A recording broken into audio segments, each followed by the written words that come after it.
Chers amis, bonjour. Nous sommes le vendredi 16 août 2024. Il est 8h30. Quelques news de l'Arménie d'Artsakh et de la diaspora arménienne. Si je commence par le football, mes amis, c'est que c'est historique. Historique, oui. Deux clubs arméniens, Punic Yerevan et Noah Yerevan, sont qualifiés pour les barrages, les matchs de play-off, donc de l'UEFA Conference League. Donc ils ont tous les deux, ces deux clubs arméniens, ont passé le cap du troisième tour des qualifications et sont au quatrième tour avec ses playoffs. Voilà, donc, et pire, Ararat Armenia Yerevan était à un doigt, à quelques secondes d'une qualification aussi. Donc ça aurait fait donc trois clubs arméniens.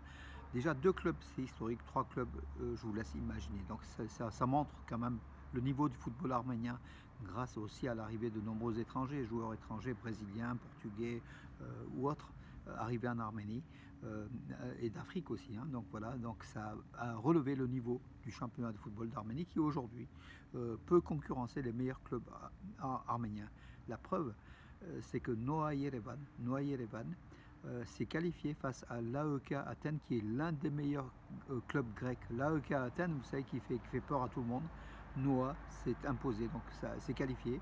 Noah Yerevan, qui avait gagné donc 3-1 au match aller à Yerevan, a perdu juste 1-0, suffisant pour se qualifier face à l'AEK Athènes. Voilà, donc avec des centaines et des centaines de supporters arméniens venus aussi à Athènes. Hein. Voilà, on a vu aussi dans les stades, comme en Hongrie aussi, donc des supporters arméniens, nombreux, voilà, à l'étranger, qui viennent supporter leur club d'Arménie.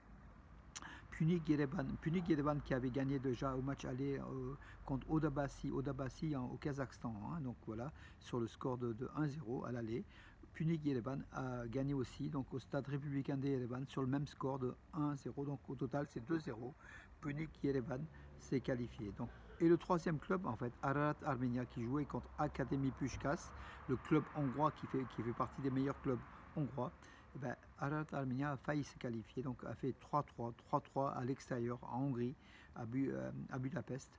Et justement, Ararat Armenia était à un point, un but donc d'une qualification. Et d'ailleurs, Ararat Armenia qui menait 2-3 et qui aurait pu jouer les prolongations, malheureusement, donc voilà, dans les dernières secondes. Réduite à 10 contre 11, le club arménien l'équipe arménienne durant une demi-heure a fait jeu égal et même a dominé quand même, mais pas de chance, pas de chance.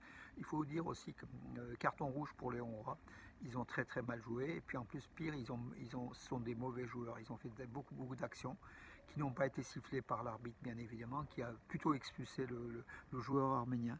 Voilà, donc il faut dire que c'est un petit peu l'injustice donc de l'arbitrage, mais ils ont c'était un jeu très violent.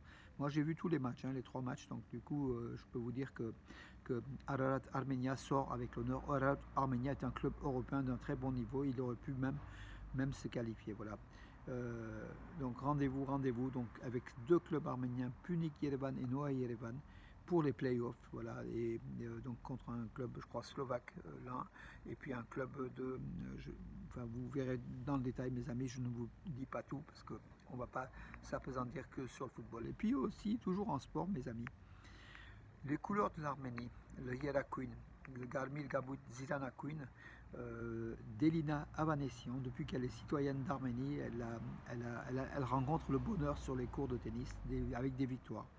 La sixième joueuse mondiale qui va monter très vite. Hein. Elle a battu la numéro 11 mondiale, Elena Ostapenko, de la Lettonie, au tournoi WTA 1000 à Cincinnati, donc lors du troisième tour de ce tournoi. Donc elle est qualifiée pour le quatrième. Voilà, bravo, Elina Vénetian sous les couleurs de l'Arménie.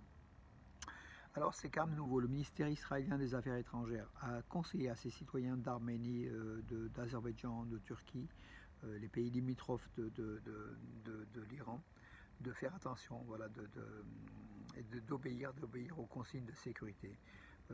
Dans l'attaque, donc peut-être l'agression de l'Iran qui est prévue, hein, dont Israël prévoit, donc ça a été promis par Téhéran.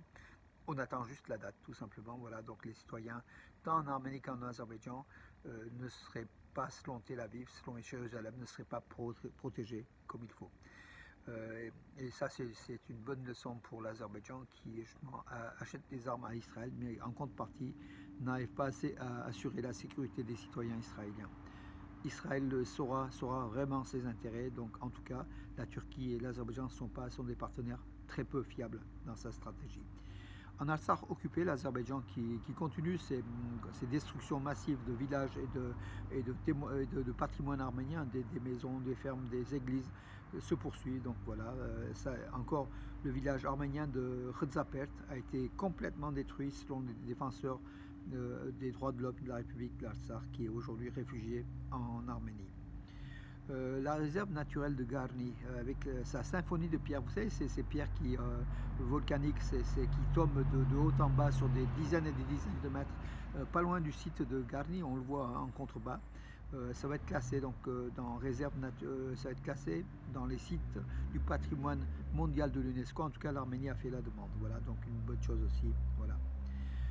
Gulken Arsenian est le nouvel ambassadeur d'Arménie en Russie. Donc il y a eu un changement bien sûr. Donc l'ancien ambassadeur qui était connu, qui était ministre même des Affaires étrangères. Alors je vais vous dire son nom, puis pour être précis, on ne le voyait pas très souvent, c'est Varachak Haroutunian. Varachak Haroutunian a été remplacé donc par Gulken Arsenian. Gulken Arsenian, c'est un député qui a démissionné. Donc Alan Simonian, le président du Parlement arménien, a accepté sa démission, et aussitôt le président de la République d'Arménie, sur demande du Premier ministre arménien Nicole Pachinian, l'a nommé donc ministre, ambassadeur d'Arménie à Moscou. Donc retenez son nom, Gulken Arsenian. Gulken Arsenian. Voilà, donc en Russie. À partir donc d'hier, de nouvelles coupures de 5000 drams et 10 000 drams étaient millésimées 2024, sont entrées en circulation par la Banque centrale d'Arménie. Pourquoi des nouvelles coupures? Parce qu'elles sont beaucoup plus compliquées à falsifier. Voilà, donc à chaque fois, l'Arménie améliore sur les billets de banque, justement au niveau de la sécurité, qu'on ne puisse pas réimprimer, voilà, pour les fossoyeurs. Ça veut dire qu'il y a aussi des faux billets qui circulent, comme toujours, comme dans tous les pays. Mais l'Arménie a vraiment un système sophistiqué, et cette nouvelle émission freinera cela. La dernière fois que les billets étaient de 5000 et 10 000 drams étaient édités, donc c'était à l'effigie de, je crois que William Saroyan et Komidas. La dernière fois que c'était édité, c'était c'était en 2018. 2018, voilà. Alors William Saroyan et Gomidas. William Saroyan, les billets de 5000 drams, et 10 000 drams, c'est le révérend père Gomidas. L'Arménie affirme que dans le cadre de la signature du traité de paix avec l'Azerbaïdjan, la question du groupe de Minsk peut être envisagée. Bakou veut éliminer le groupe de Minsk en disant il a servi à rien, il ne sert à rien, autant on soit hors de ce groupe de Minsk de l'OSCE. Donc le groupe de Minsk, qui était créé pour régler la question de l'Artsakh entre l'Arménie et l'Azerbaïdjan, a échoué. Et Bakou, je m'en veux, à la demande de la Russie, bien sûr, parce que la Russie, qui était coprésidente du groupe de Minsk, est aujourd'hui virée de la coprésidence, où il n'y a que les Américains et les Français. Voilà, donc Bakou veut la fin du groupe de Minsk. Et Yerevan pourrait, dans le cadre de la signature d'un traité de paix, pourrait être d'accord avec Bakou, avec l'Azerbaïdjan. Voilà aussi la faiblesse de la diplomatie d'Yerevan, qui obéit un petit peu au dictat du dictateur sanguinaire de l'Azerbaïdjan, Ilham Aliyev. Voilà. Écoutez mes amis, j'en ai terminé pour les informations de ce matin. En tout cas, je vous souhaite une bonne journée.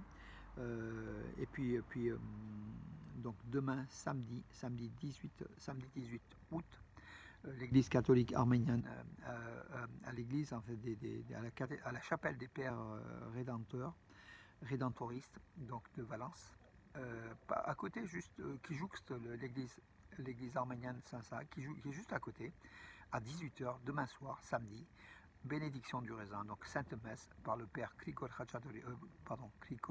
Mikhailian Khachaturian. C'est l'église apostolique arménienne, c'est le chef le très révérend père Krikor Khachaturian, que je salue. Là, il s'agit de Krikor Mikhailian de l'église catholique arménienne, avec le rite arménien, en fait. C'est une église qui est proche de Saint-Lazare, donc voilà, avec une église catholique proche de l'église arménienne. On ira donc prendre le raisin béni demain soir à 18 h, mes amis. Voilà, avis à tous les fidèles catholiques et non catholiques, parce que nous, on n'est pas forcément de catholiques, on est plutôt le Savochagan, donc l'église évangélique, apostolique, pardon, mais on se rend à l'église évangélique, on se rend à l'église catholique. Pour nous, l'Arménité, le monde arménien est uni et unique Et effectivement, donc la voix du Seigneur, Dieu est unique aussi. Voilà pourquoi on se rend dans toutes les églises. Voilà mes amis, je vous donne rendez-vous à demain. Bonne journée.